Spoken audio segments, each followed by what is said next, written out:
Next stop, Chicago Junction.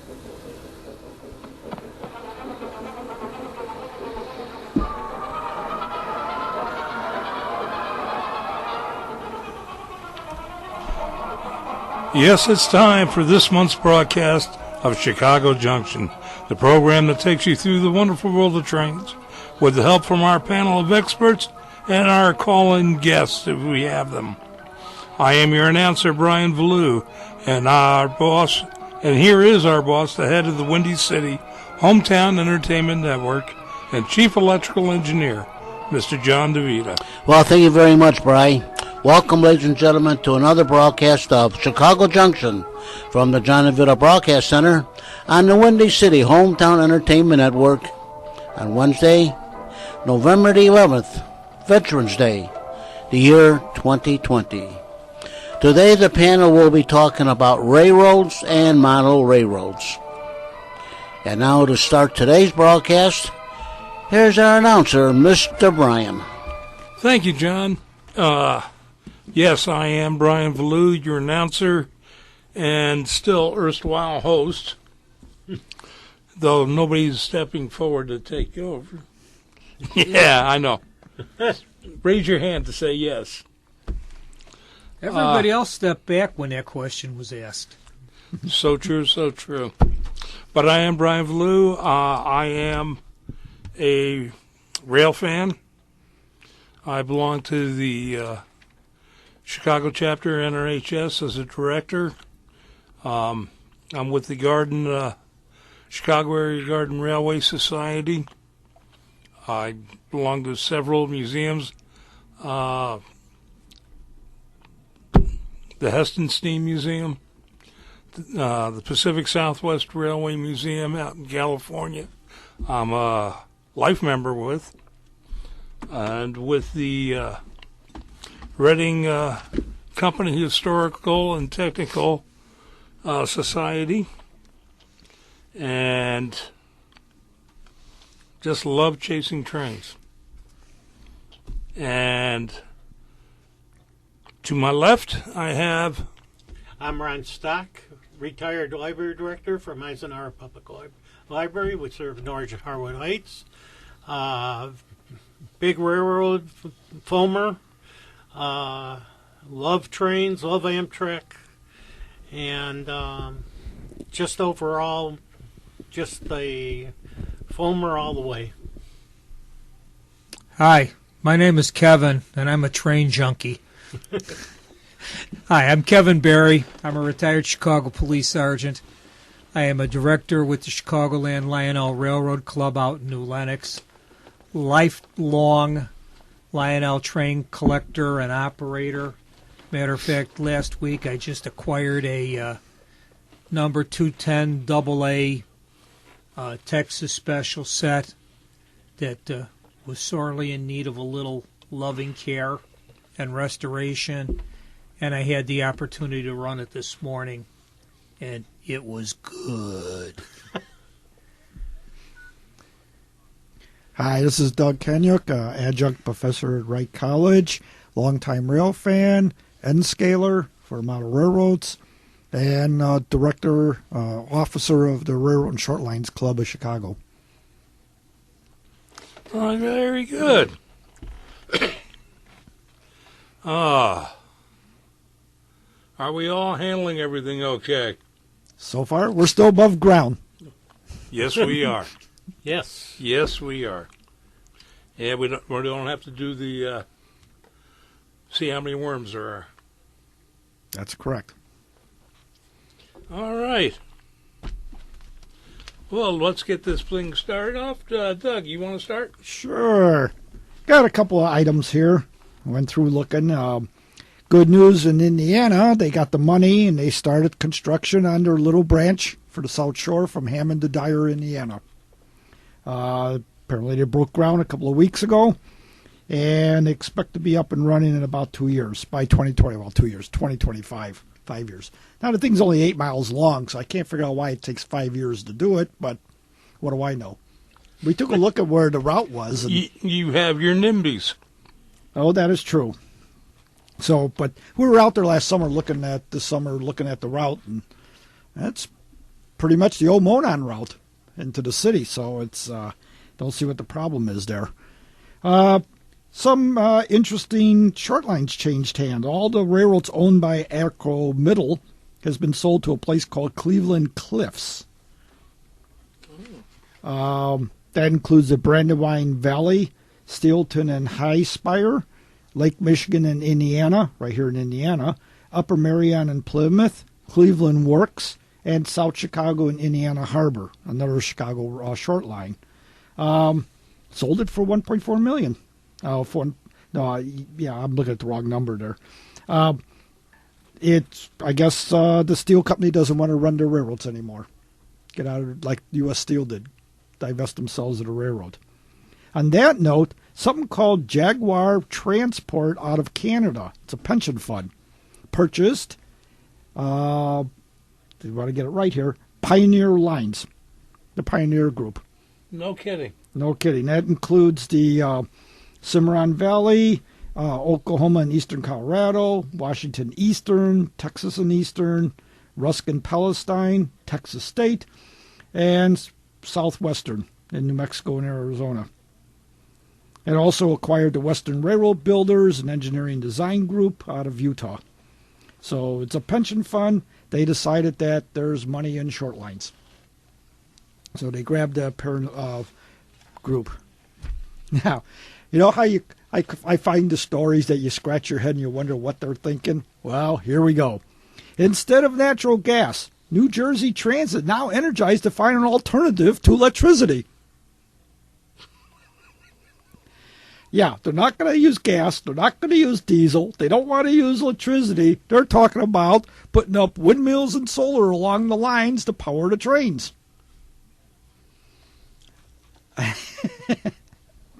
Yes, it's an actual story. Came out in 1022 out of Rail Age. Yeah, this leaves you scratching your head. How in the heck? I envisioned a train with a big windmill on top of it running down the line, see?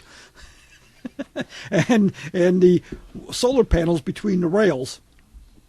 Anyway, it's one of those stories that leaves you wondering, what the hell are they thinking? I think it's a setup for government grants. So it's That's the only thing that makes any sense.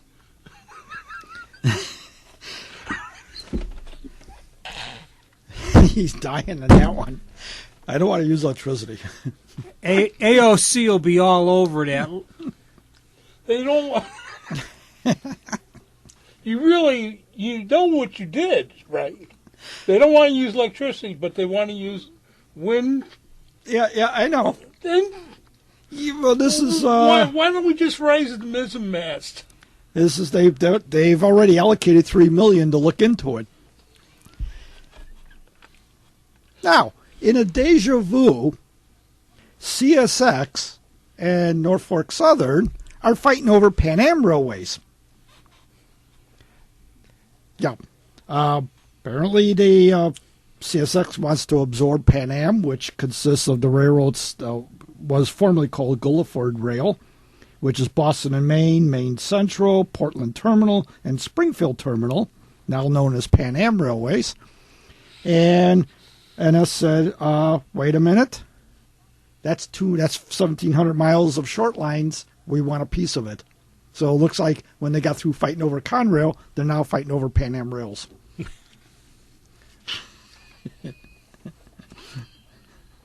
Yeah. Interesting thing, yes. An interesting one is Canadian National is now going to be running freight cars that are actually track detectors and will be collecting track information. Now, I'll show you guys the picture. The picture didn't come out too well on my printer. And the idea is that this will be mixed in with regular freight trains, and all their lines will be covered at all times. The boxcar is basically a rolling hard drive, because they said it'll collect like 65 gigabytes of data on one trip. So I don't see any problem with that if they don't want to run the I mean, they'll probably still run the Herzog and the Lohm and the other guys. But, if you really think about it, if they got the spare equipment laying around, wire it up, send it out there. What the heck? I mean, that's a good way to keep protect the rails. Well, what they're going to probably be doing, too, or just cutting back on some of the personnel and all. And you got, with the, the Herzog and Lohmann, they're basically used for track maintenance and stuff like that. Right. But, they run their own geometry trains, because I've seen the track geometry trains, both CP and CN. Well, it solves a scheduling problem, though, because when you run those guys to detect the rail, the dispatcher's got to weave them in and out of current trains. That's one of the things they're going to cut back on. Yeah, tack this on, way you go. Too bad it didn't come out in color because it said it was patterned. It's white with red and yellow on the thing here. Something's wrong with my printer. I was trying to figure out what it was. Probably needs a new color cartridge. I just put one in. That's what I said. Then you did what I did last week and forgot to take the piece of safety tape off. Yeah. We're on a roll today. Yes, we are. I did it. I own my mistake that time. So, an interesting move. The city in Panama, known as Panama City, is putting in a monorail built by Japan, by Hitachi Rail. It's got 14 stations and it also has a 2.5-mile tunnel to go through. Sort of like, cool. They signed with a consortium that's based out of Hitachi Rail and a place out of Brazil to supply the equipment. So it's Panama's coming into the 21st century. And, of course, the thing that worries me, not because it's happening in Japan, but for the loonies here in the U.S., Japanese Rail is looking at their bullet trains to make them driverless. No engineer. Automated, one end to the other end. Now, in itself, we've already had automated trains. They're usually in isolated segments or on private right-of-way. And most of the high-speed trains in the world, except for at the terminals, are on their own right-of-way. Elevated, separated, grade, the whole works. Not in the U.S., but I could see some uneducated person saying, oh, we got to have that here. And that's the danger. If that actually succeeds, I could see somebody saying, let's do it here, even though we got grade crossings, both protected and unprotected, track that's not in too hot a shape. Well, to just say they're going to put it up in California, you don't have to worry. Well, that's true. It's not going to happen. That's what's surprising me. They're complaining about all the trouble that the train could cause, but they keep ignoring the fact that it's going to be elevated, and that still causes a problem with them. All that destroys the landscape. And yeah, we can't see the sunrise. Wait a minute, you can't see it now because there's buildings there. No, that's a different story. And finally, our favorite subject, CP Rail and the Illinois Tollway. They're still discussing a deal. The Surface Transportation Board has ordered a progress report due on 12/29 of this year. And the two parties claim they're making progress, and they may sign a deal sometime in 2021. This has been going on since 2014. When that story started, it was 2.5 pages. Looking at your printout, it's 2 half lines. You think maybe the people that are reporting on it are getting bored? Yeah, this is off. Yeah, the STB didn't even make a ruling. Usually they post the thing and they have the ruling underneath. All they had this time on the document was a little square stamp and then wrote on there, report due by 12/29. Even they're getting bored. oh yeah, they still don't want to talk about it. They really don't want to be involved. Yeah, well, this is they're threatening. The Surface Transportation Board said if they don't wrap this up by February of 2021, they're going to force them into arbitration, both sides. Yeah, and speaking of the Surface Transportation Board, Metra and Amtrak asked to continue mediation of Chicago Union Station dispute.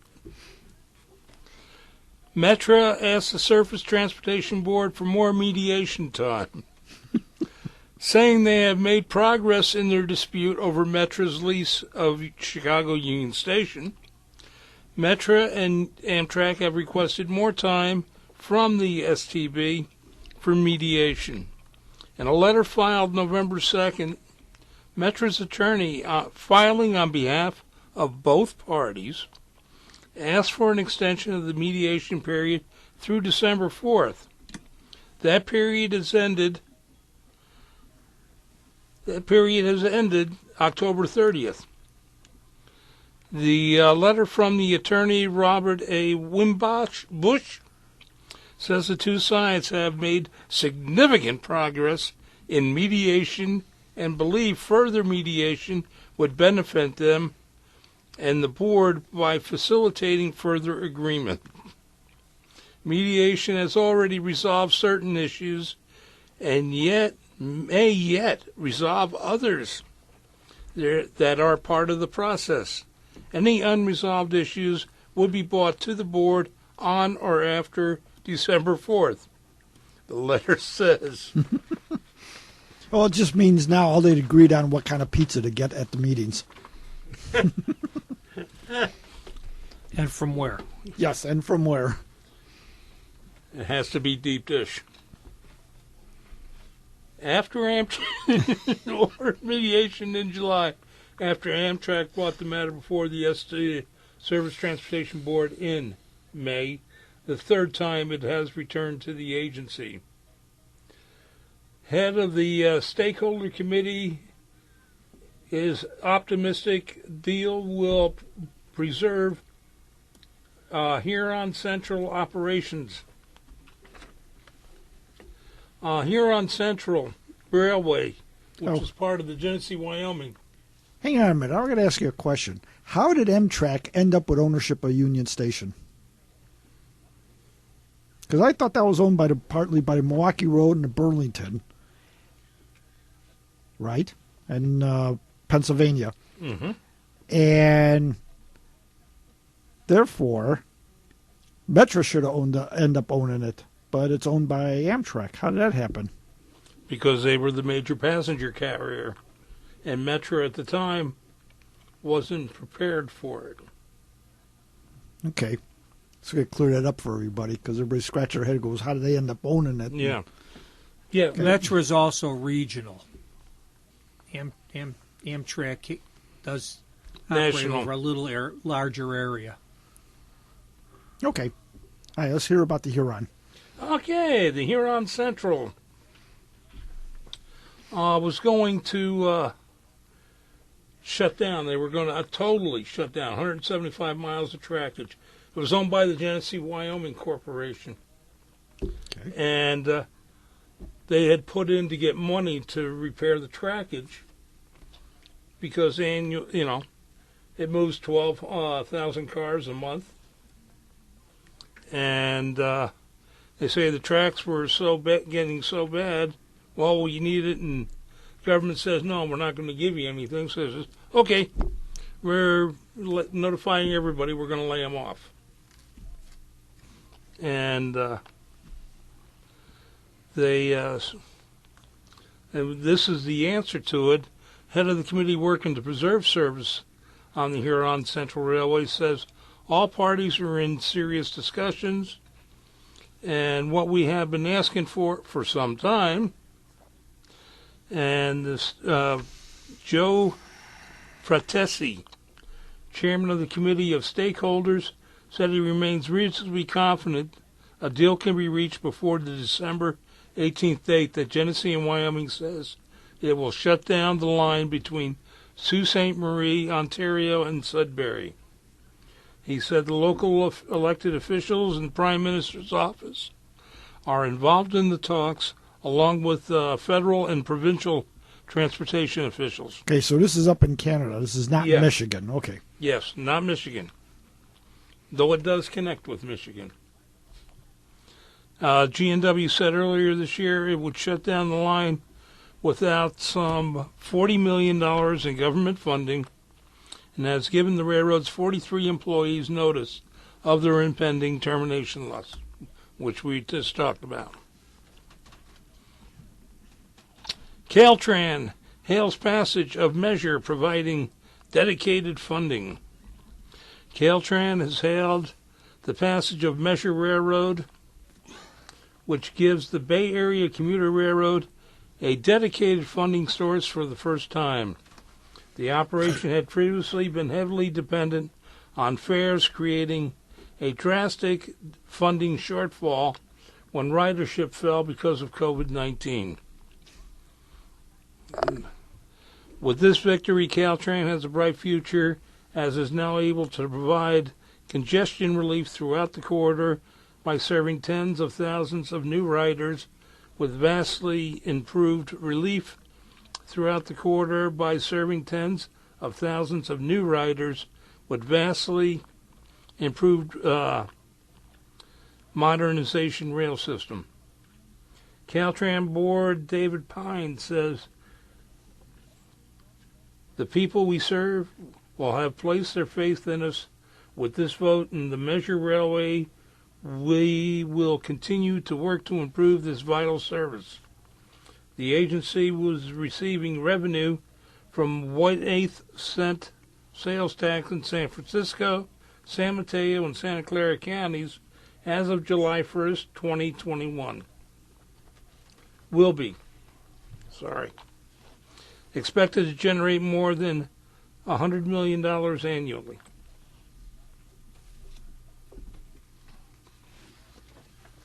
That sounds good for some. Good news for Metra. Go. Oh, yeah. They got a new bike car. I saw that. They will allow bicycles on all trains. Modified bi-level coach will debut Saturday on the Milwaukee North Line. It will introduce its first bike car. The car is dedicated for bicycles. They got nice racks inside for them to stand up, and everybody has to stand. Or they could sit on their bikes. Yeah. Not if they're standing.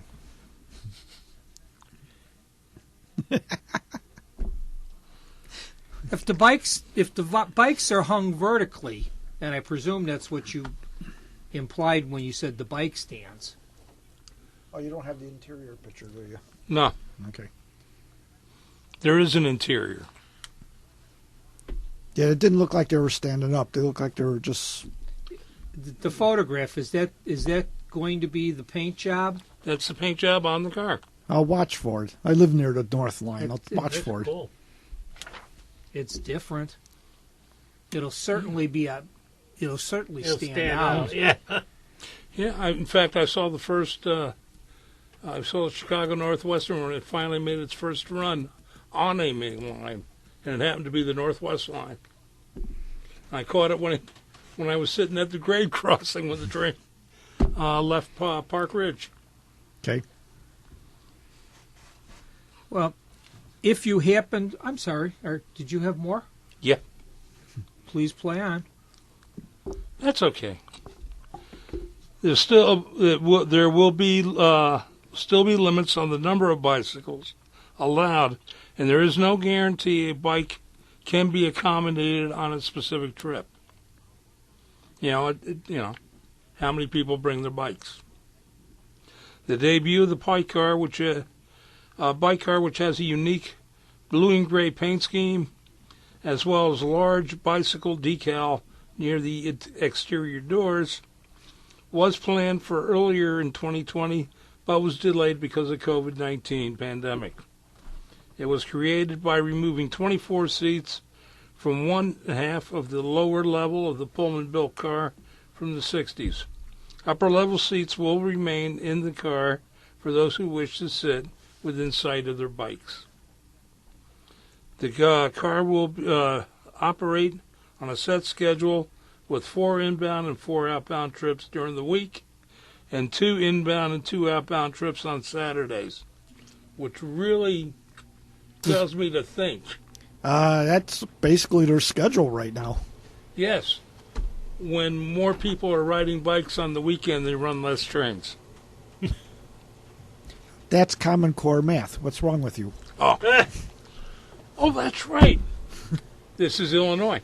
That's right. No one's going to want to take their bike downtown because there's not going to be a Chris King Kringle Mart this year. It's online. So you ride your bike online. Now you ride the stationary bike in the basement and you shop on your computer. You get out that old, Yeah. you Like rock a the Peloton. bike, rock the bike back up onto the bike stand and pedal the rear wheel in the air.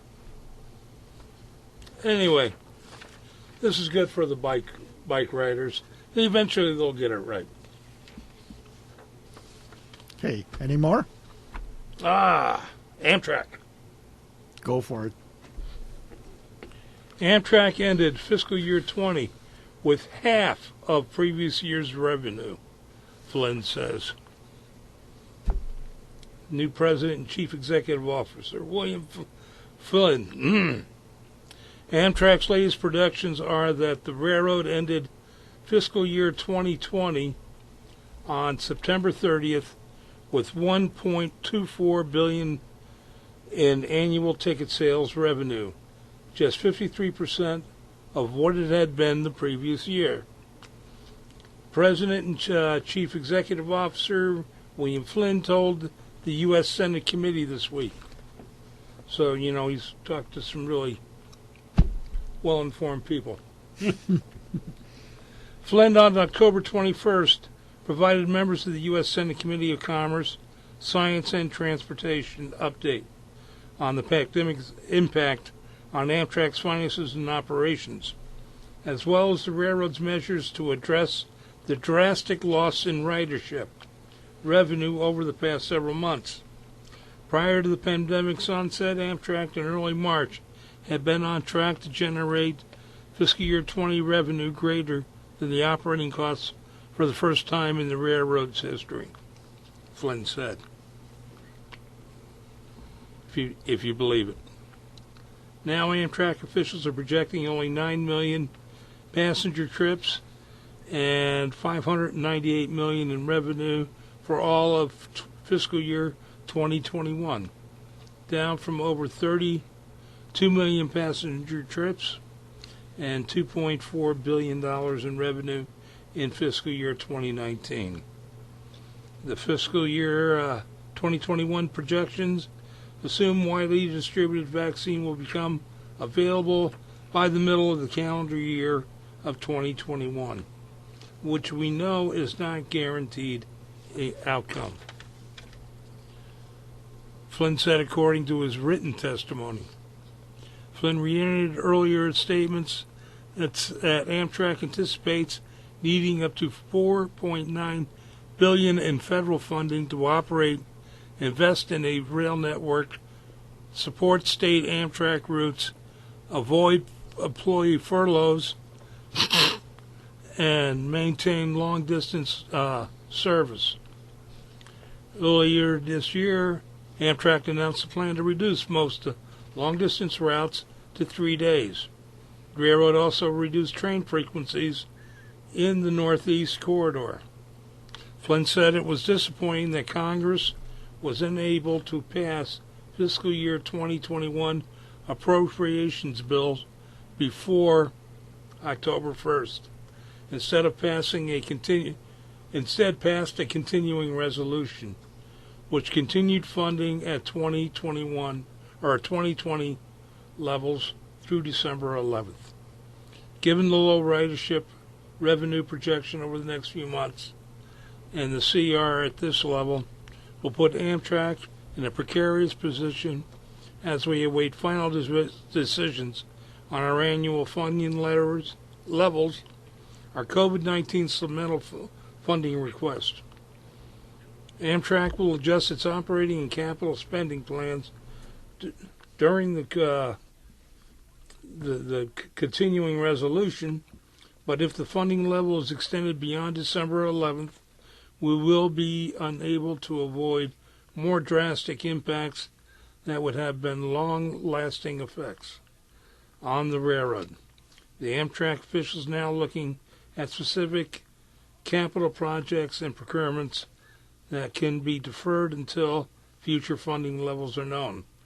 Among the projects that may be deferred, key aspects of the Gateway program, an early Baltimore and Potomac tunnel work, and property acquisition, a refresh of aging long-distance train equipment, several New York Station, Penn Station improvements, and other engineering mechanical projects in the Northeast Corridor and National Network. And that's enough bad news for now. Well, let's see. Most of the governors went nuts and said no traveling.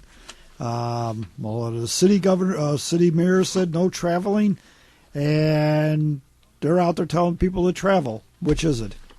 Yes. Yeah. And all the savings that they got by going tri-weekly with the majority of the trains,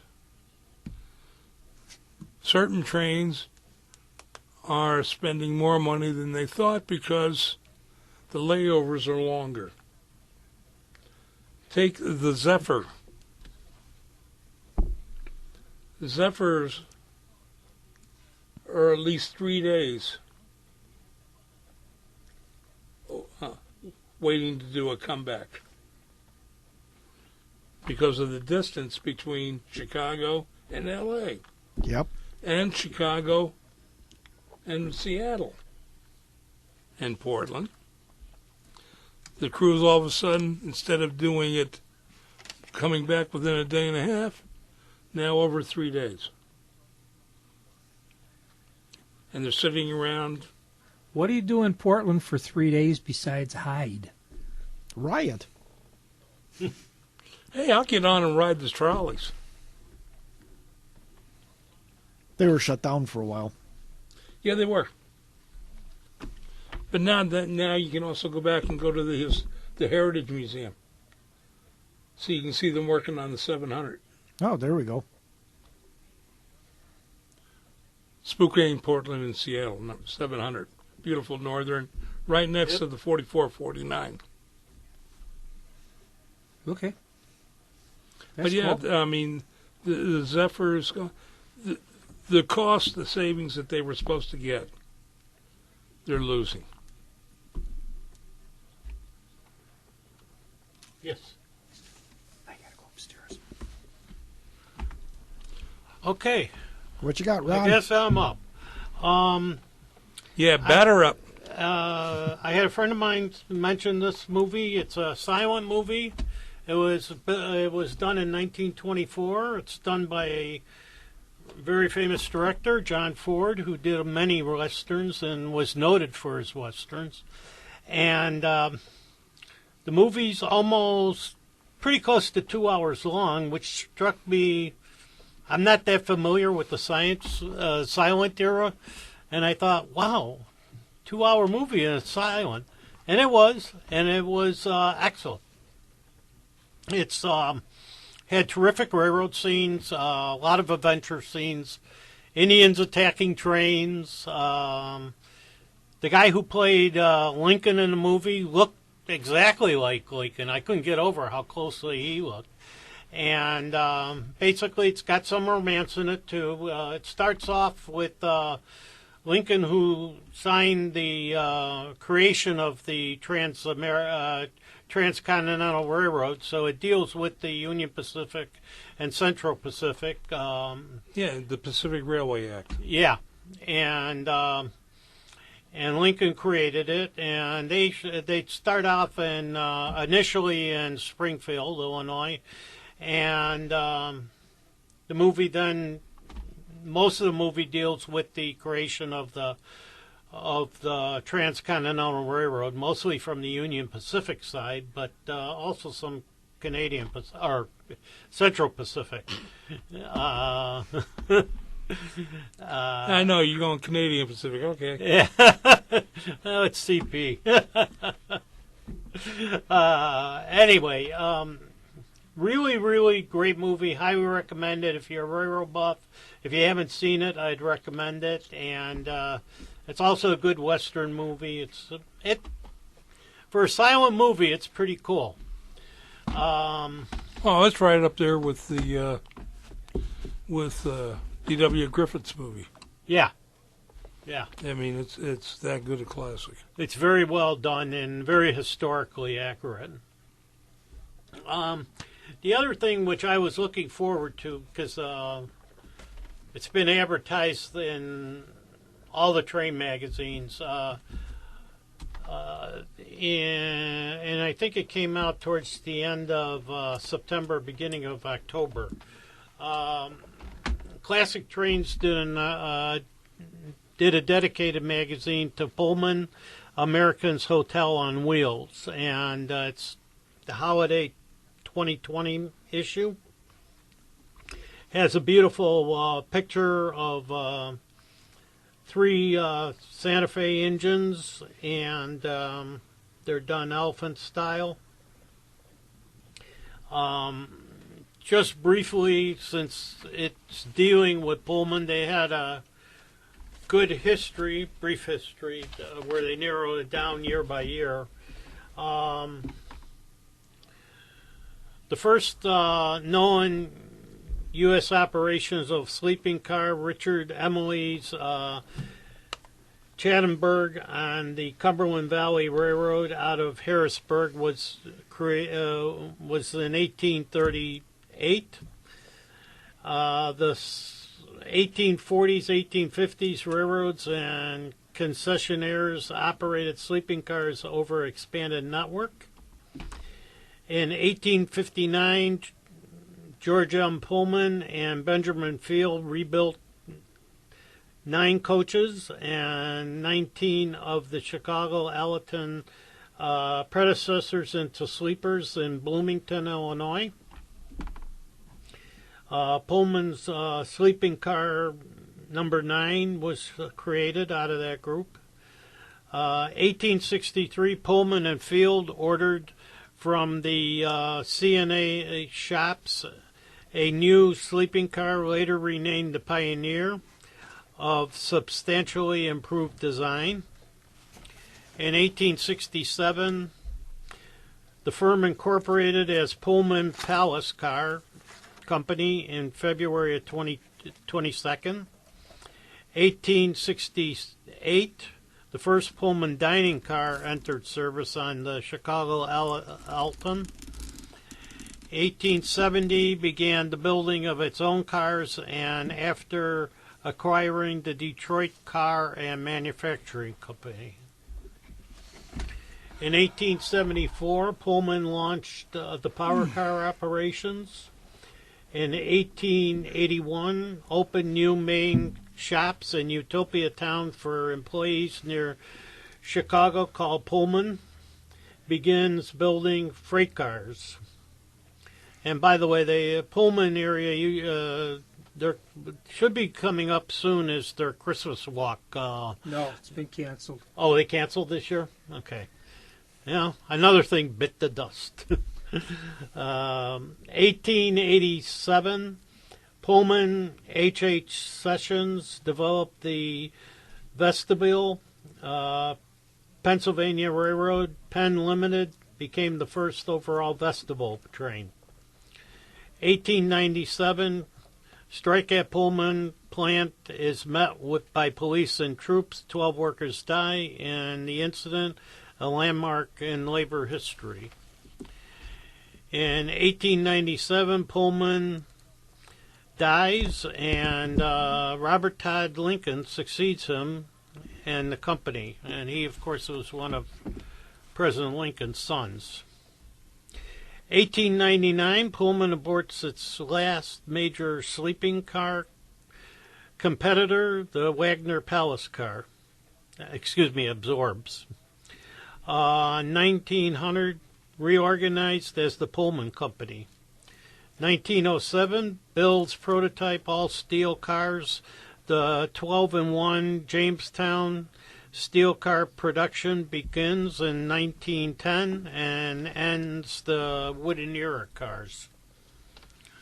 In 1917 to 20, World War II prompts government control of Pullman operations, but not the manufacturing department. In 1920, the era of steel or heavyweight cars in the full swing. Pullman employs 22,886 people, operates 175 rail car accommodations. In 1922, Pullman acquires the Haskell and Baker, the nation's largest freight car builder. In 1924, manufacturing department reorganized as the Pullman Car Manufacturers Company. 1925, the Brotherhood of Sleeping Car Porters organized, a key advance for African Americans. In 1927, the Pullman Company, parent of the operating and manufacturing concerns, reorganizes as Pullman Incorporated. In 1927, Chicago, Milwaukee, and St. Paul, the last big railroad with its own sleepers, turns them over to Pullman. In 1929, air conditioning installed on sleepers, McNair. By 1936, more than 2,300 Pullmans had AC, and by 1940, nearly all did. In 1930, acquired Standard Steel Car Company, car building arm renamed Pullman Standard Car Company. 1933, S&P builds experimental aluminum sleeper lounge observation, the George S. Pullman, a step forward towards the era of lightweight cars. In 1934, builds the first steam liner, UP's M10,000, followed by the city of Portland's M1000 and 10,001, and the M10,002 with the first lightweight sleepers. In 1936, builds articulated advanced sleepers and progresses. Then sleeper forward, the pattern for 100 lightweight cars.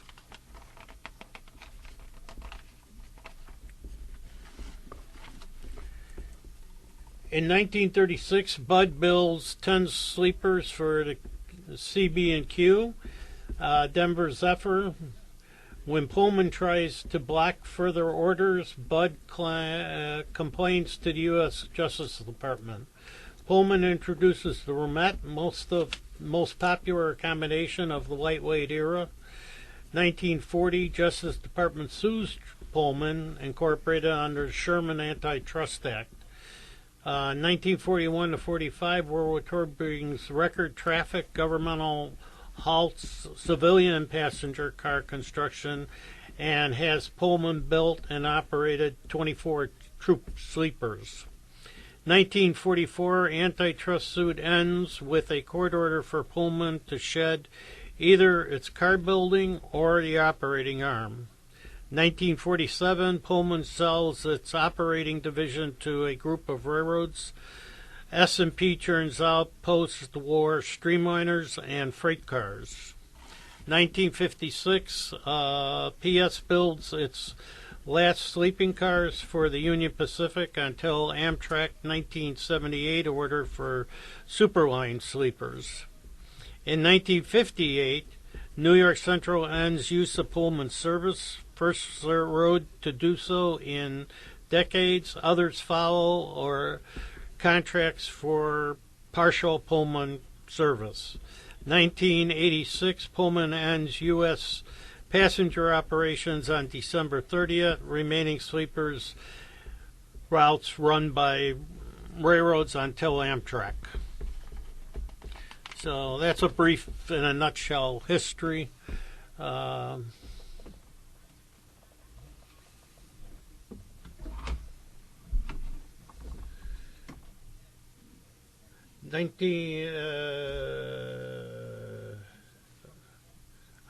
business car built will later become named the Ferdinand Magellan. And 1992 at 42. 42. Okay. Pardon my scrawl. Okay, that's okay. The assistance of the Secret Service and the above refined business car is rebuilt and becomes FDR's presidential car. And those two I vaguely remember seeing in one history show that I... Yeah. And Roosevelt always pulled into the... Well, I think it was the Waldorf Astoria basement, or it was one of the major hotel. Waldorf Astoria. Pardon me? Waldorf Astoria. Yeah, hotel, and they still got tracks there. I think they got a couple of cars still sitting there too. No, they finally moved. Oh, they did move them. In fact, yeah, well, a couple of them end up at a museum on Long Island. Oh, good. The presidential car is in the Gold Coast Railway Museum down in Florida, and it was accorded historical landmark status in late 70s or early 80s, and then it was granted permission to permanently display the shield of the office of the President of the United States on the wraparound gate on the back of the observation car, and it was last used by Ronald Reagan on a 5-day whistle stop. Okay. Thank you. That information is buried in a Kalmbach magazine entitled America's Rail Goes to War. Ah. I remember reading that one. Yeah, I brought it in 2 years ago. Okay. It's buried in magazines someplace in my front room. Okay, that's about it for me that I got. Okay. If you subscribe to or read Classic Toy Trains,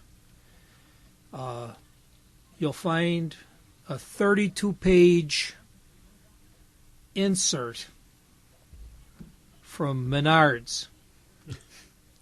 And they literally occupy 32 full pages in the middle of the magazine.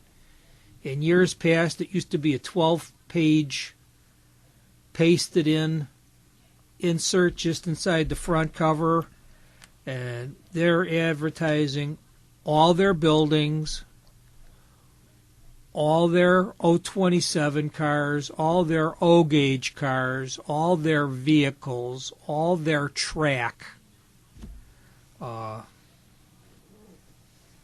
And for those of you who can't visualize the word train in your mind without Jack the dog, he occupies the upper right-hand corner of the first page. He's looking over their Menards overpass or bridge, and the bridge is over their 3-bay firehouse with the helicopter on the roof. They've really been cranking out some nice buildings. They just came out with the Tide factory, Tide soap factory, with great graphics. If you walk in their store, near the checkout, you'll see Sprecher root beer. They've got a Sprecher plant. They've got Gamer and Thrones porcelain. Yep. That's a nice way to put it. They've got a couple of, they call them background structures. I've also heard them referred to as flats. Facades. Patriot Lighting Supply, and they call it a warehouse background building offered in O scale and HO, and they offer you the option of making it for Snyder National, M&M, Menards, Whirlpool, or Railway Express Agency, which is nice. They have an Oak Point nuclear power facility that flashes. I don't know how close I'd want to get to one in real life that did that. They've got a parking garage. They've got Tampa Towers, which I presume is going to be an apartment building. And on the center structural wall, they have bent pieces of wire coming out to represent rebar tie-in points. They have hotels and corporate offices. They've got tons of vehicles. They've got billboards, trees, signs, 40-foot container boxes, some vintage trucks, some newer trucks, 2 1-50 scale firefighting trucks. One is a water tank fire engine from the design. It would appear to be a high-capacity tanker. And they also have an aerial fire engine. They've got all kinds of box cars. They've even got M&M box cars and hoppers. Those are the newest ones they've released.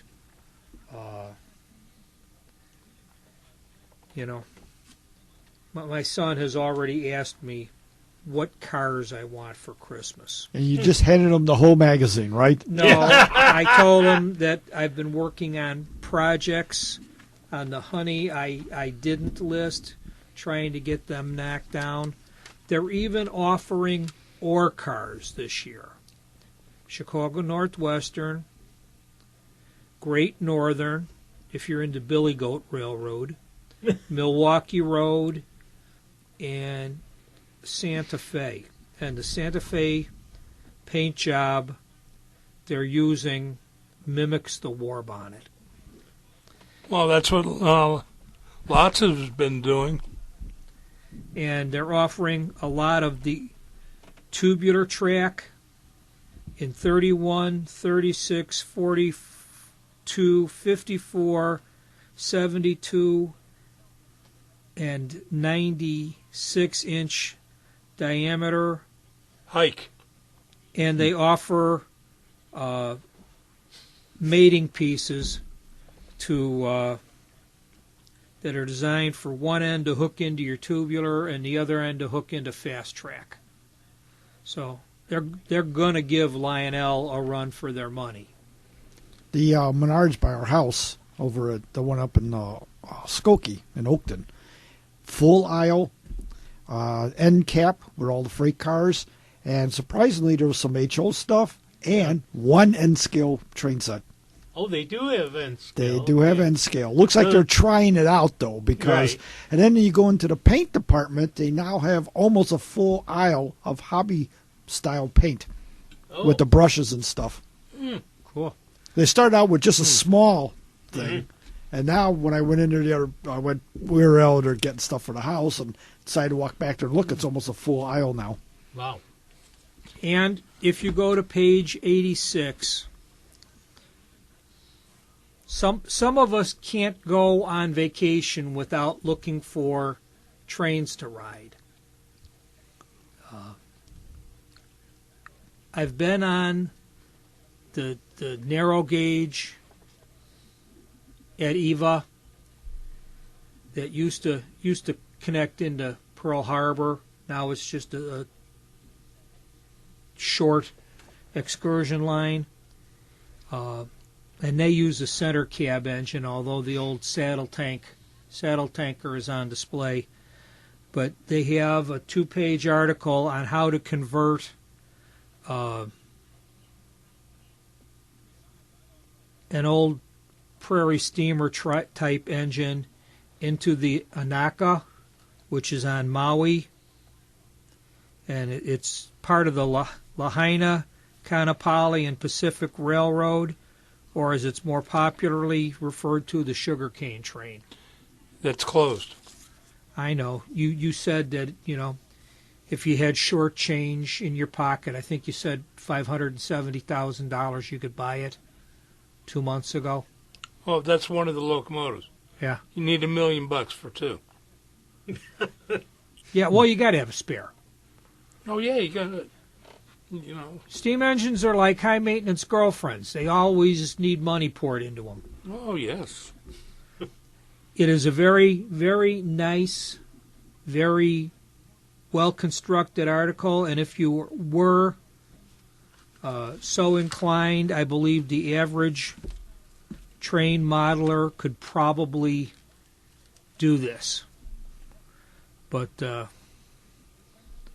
if you do, you'll have a train that unfortunately isn't operating anymore. And it's a shame. But he even tells you how to make the graphics, which is neat. My son has taken pity on his Neanderthal father and helps me make decals when I need them. But there's a bunch of stuff out there. If you are on the south side of Chicago or in the southwest suburbs, Hobbytown has successfully transitioned to their new location at 15601 South 94th Avenue with a larger store. How much are you getting paid? Not a penny. Well, but it's one of the few places that I can go to shop. Yeah, all the places I used to go to, are history, like the Golden Spike and Pat's and Trost and all the what I thought were really good train stores exist only in my memory. Well, the train stores that I used to do actually still exist. Iron Horse Hobbies, that was off of 5th. No, 4th in Reading. And then I used to drive out on 294 to get onto 76 to go to Broomall, to go to Nicholas Smith. Yeah. Town Hobbies is gone, too. Yep.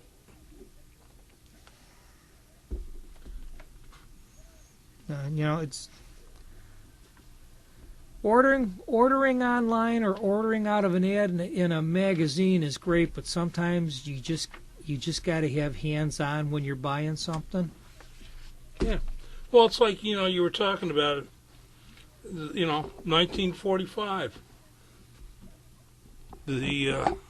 After the war was over, after VJ Day, Lionel cranked it out. They didn't have time to put a catalog out, so they bought pages in Liberty Magazine, and that was their catalog. They whipped together for 1945. So some things never change. Yeah, but it's nice to see. Some things go by way too fast. Oh, yeah. There's a really nice repair article, the tips and techniques on the last actual page, not the last inside page. A lot of us have signal bridges that have had the eyebrow knocked off over the years, and it shows you how to recreate the eyebrow. I wouldn't have thought of it, but they did a great job. And it actually looks simple enough that I could do it.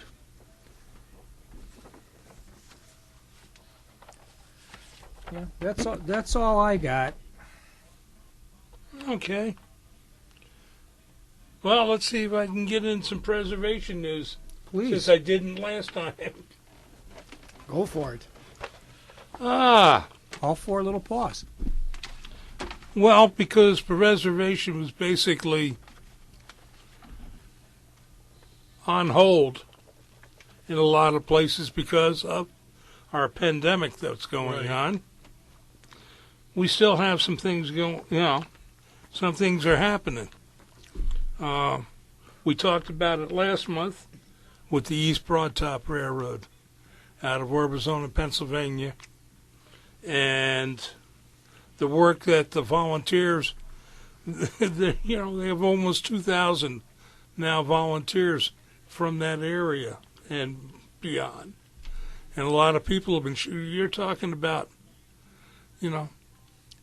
40, 50 people on a weekend show up and do work, laying track, getting it ready, real positive for next year.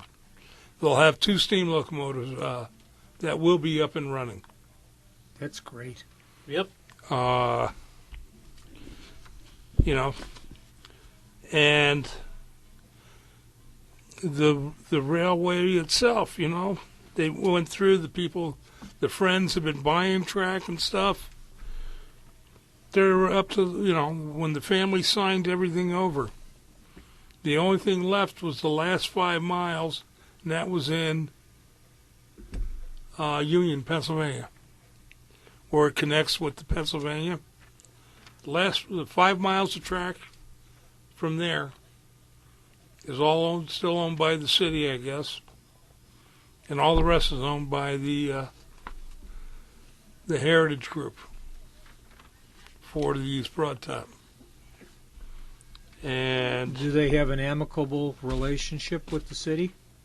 Oh, yeah. I guess it's going to be ironed out. I mean, right now they're only going to run trains at least 5 miles out like they had been doing, but eventually they're going to extend it.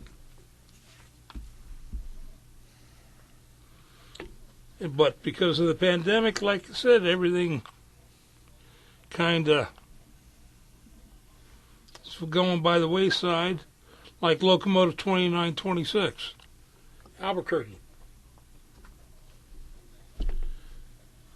It slows the restoration. The engine is ready to be operated. At this point, they spent the last 20 years restoring the 2926 at 300,000 hours and $3.5 million into the project. And Mike Hartson, the leading member of the organization, in March the volunteers were preparing for a milestone.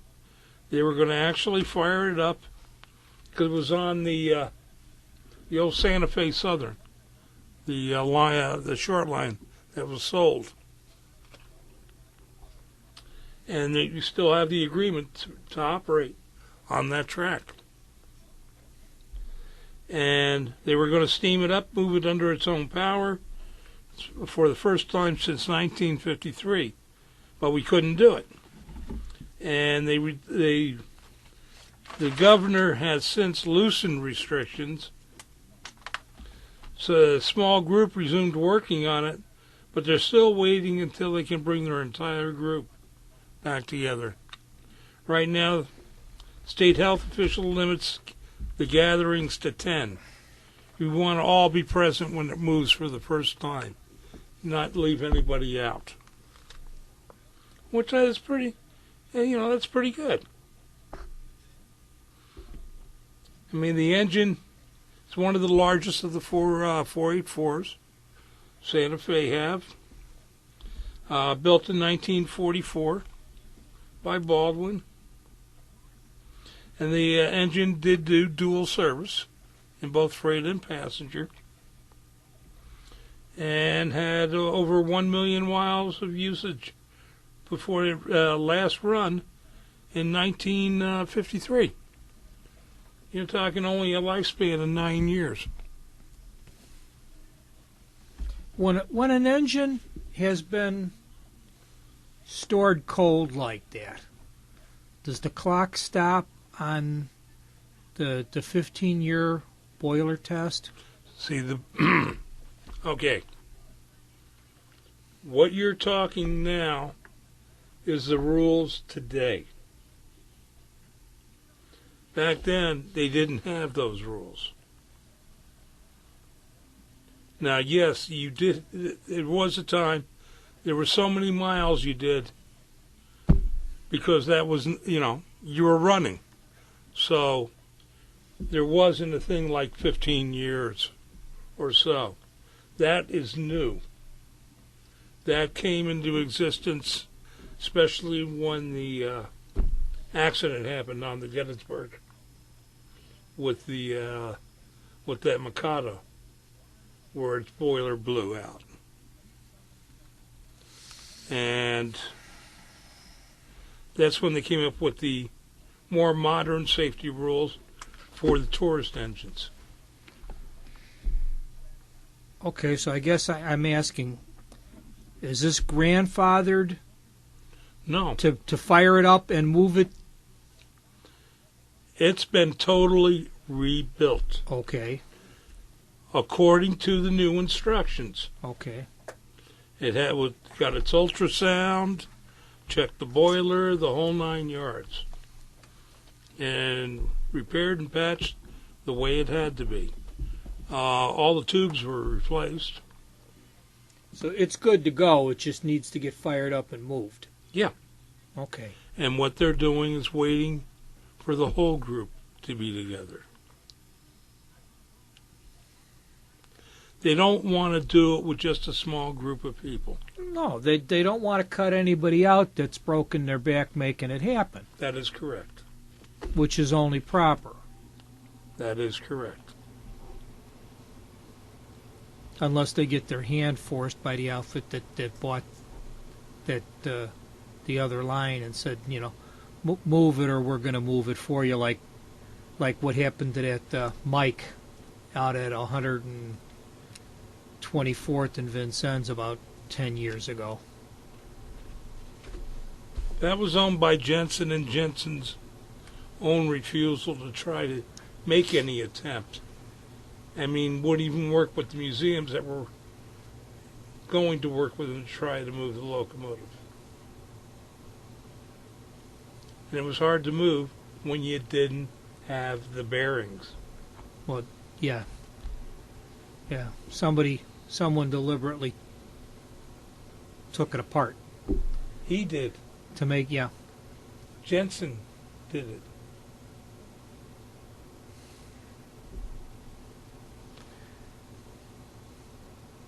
Okay. It was a shame.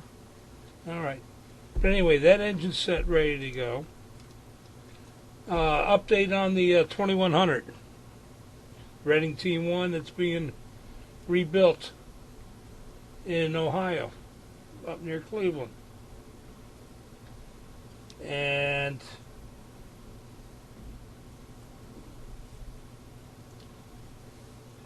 let's see.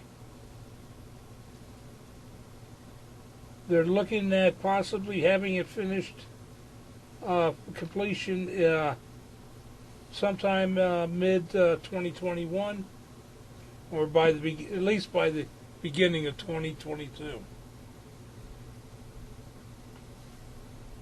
They've have all the stay bolts done, and they're in the process of cleaning it, and they're going to slowly be putting them in and re-welding and such.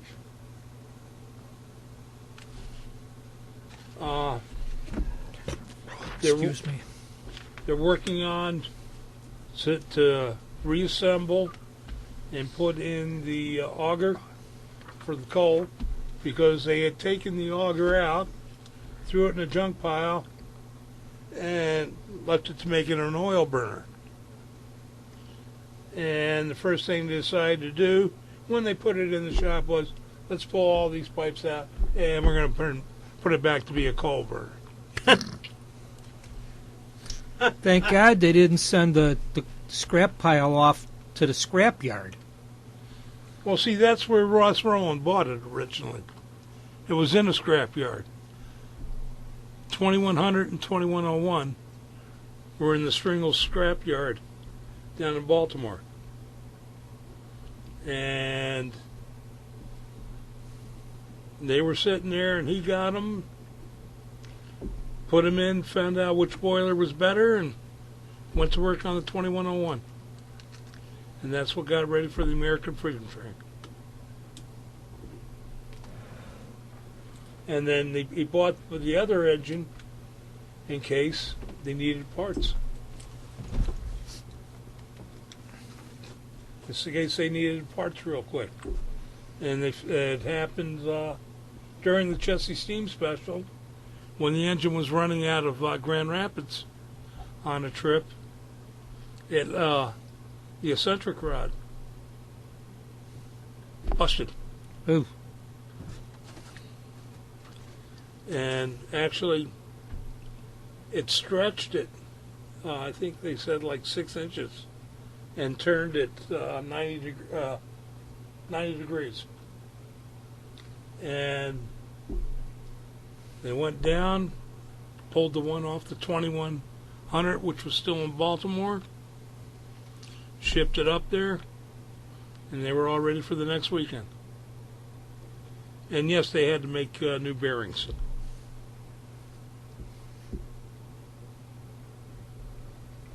And with, I think somebody was finally saw how bad it was when everybody overseas, there's a couple of countries that have rebuilt the S-160, the war baby consolidations that were made for the war effort sent overseas. I know there's a couple of them running in England. I know there's one or two of them running in Italy, and I believe they're fixing up one in Greece. Well, Alaska did get 10 of them during the war effort to keep their railroad running up there. And the engine was actually sold. No, it was one of 12. Went to Alaska in 1944. After significant use, it was sold to a Washington scrap dealer and a museum curator in 1964. They returned it to Alaska, and they're now going to rebuild it and run passenger excursions up there. So, To the best of your knowledge, were any of the little military diesels that got shipped to Europe and Africa, did any of those survive? oh, what do you mean, like the Wickhomes? Yeah. The ones with the slanted roofs to fit in the tight tunnels? Yeah, ones with the low cabs. Yeah. In fact, I got pictures Taormina, Sicily. When we went to Sicily and we pulled in 81, I went, of course I got on the train and I ran. You know, what the hell? I'm going to go around the island. I'm going to go Palermo and such. I mean, you can go around the island in a day, so. But yeah, and I went off to one of the main stations first, and I'm sitting in there, and there was a engine and slug set made out of Wickhomes. The slug was a cut down Wickham body, and but it was totally, I mean, looked great. And this is 1981. And looked great because I'm sitting there taking pictures, and I'm looking down, seeing the plates, national bearing. And I'm saying, okay. So I made sure I got pictures of it. I'll see if I can dig out the photos, and I'll bring them in next week. And of course, there was a steam locomotive sitting over on sort of a weeded track, and looked a little forlorn sitting there. But yeah, that's great. But yeah, they still exist. Over in England, I know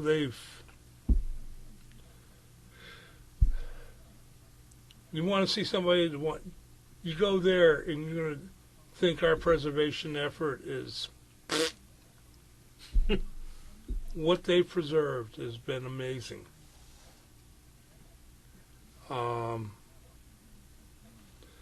They've had guys going out. They've been finding trench locomotives from World War I. Bringing them back. Bringing back skeletons and rebuilding them. And they were 2-foot gauge, and they have even gas mechanical ones that were built by Baldwin. A lot of those engines. And they also picked up some from India. And yes, I'm amazed, and I'm glad they have the preservation they do. So I said a couple of their heritage lines. The S-160 is the main power on it.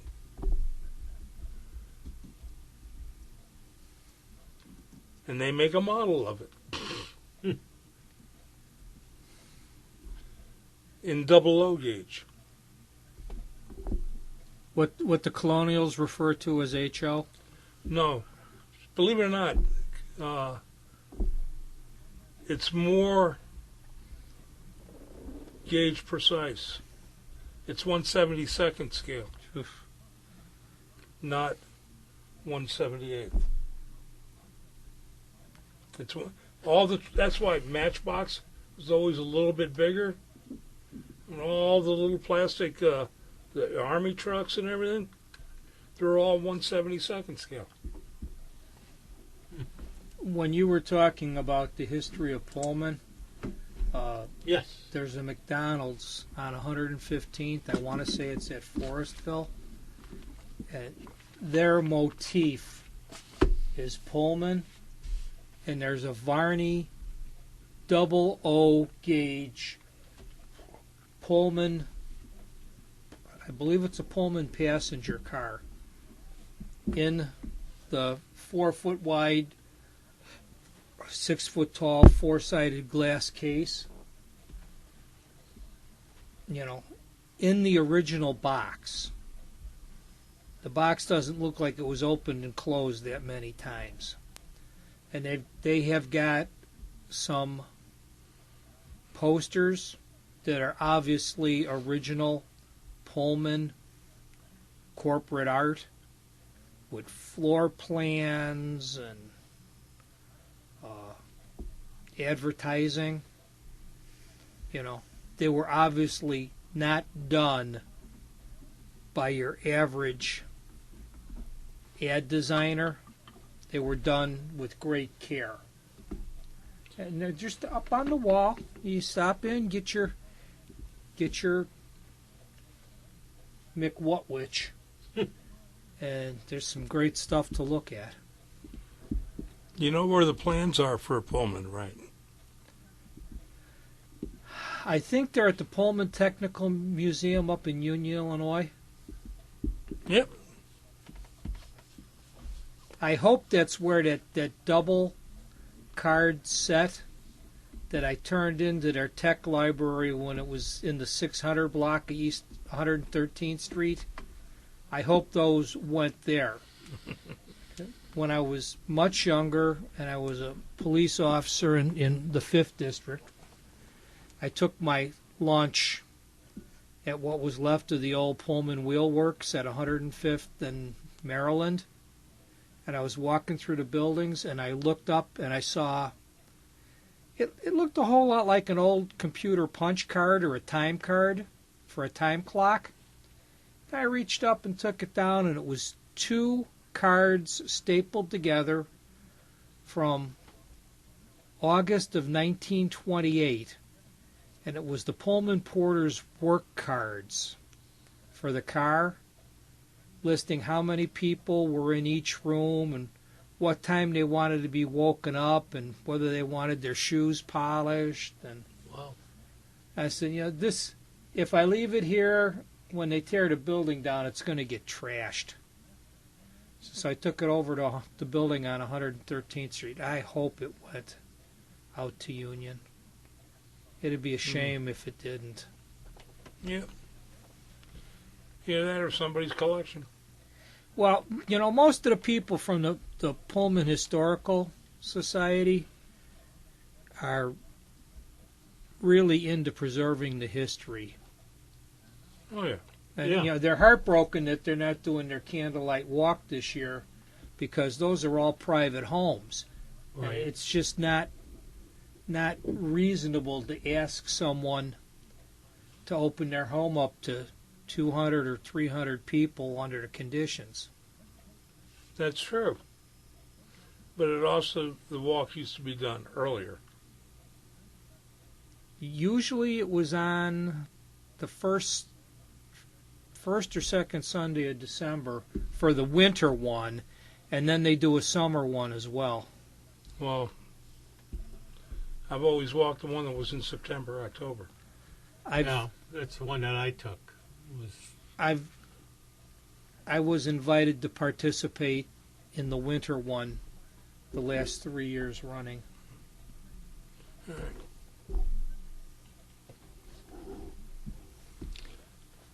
We're going to have to start thinking about wrapping up. If we must. Uncle Brian, can't we stay up a little later tonight?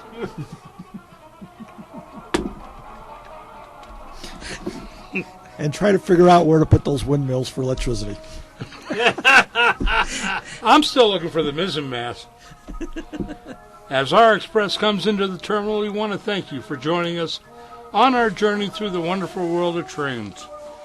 Chicago Junction is a production of the Windy City Hometown Entertainment Network and can be listened to on the web at www.windycityhometown.com, where you can listen to tonight's adventure and all our past episodes. You can also sample some of our other fine programs that are being offered. Till next month, when we journey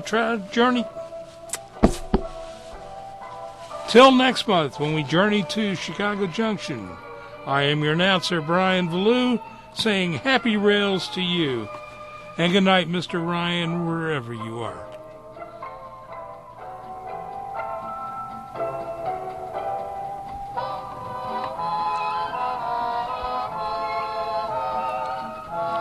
You have been listening to Chicago Junction on the Windy City Hometown Entertainment Network from the John DeVita Broadcast Center on Wednesday, November the 11th, the year 2020. Chicago Junction was produced and directed by John DeVita, and our special thanks to the executive producer of Windy City Hometown Entertainment Network, Mr. John Chikanda. This broadcast was pre-recorded on Wednesday, November the 11th, the year 2020. Until next time, friends, please be safe and thanks for listening.